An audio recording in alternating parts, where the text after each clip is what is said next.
મને પણ અંગ્રેજી ભાષાનું વળગણ લાગ્યું હતું. મને અંગ્રેજી ભાષાની ભેંચા લાગી હતી.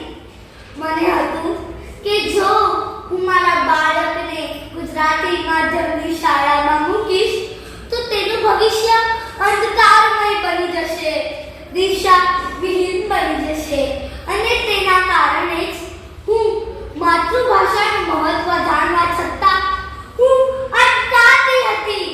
હું મૂંઝાતી હતી. મારી ભ્રમણા ભાંગી ગઈ. મને મારી ભૂલ સમજાઈ ગઈ. એના માટે ઈશ્વરનો લાખ લાખ આભાર. મને સમજાયું કે માતૃભાષા વગરનું બાળક મા વગરના બાળક જેવું ઓશાળું હોય છે. તે મૂંઝાય છે, તેનો વિકાસ રૂંધાઈ જાય છે, તે પોતાના મનના વિચારોની અભિવ્યક્તિ કરી નથી શકતું.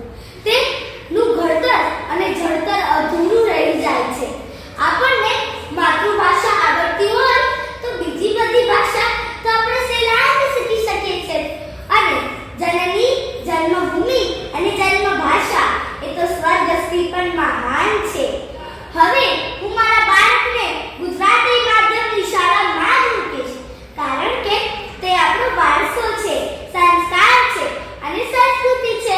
તો ચાલો આપણે માતૃભાષાને પ્રેમ કરીએ અને તેના ગૌરવને જીવન રાખીએ, કારણ કે ભાષા રહેશે તો આપણી ઓળખ રહેશે.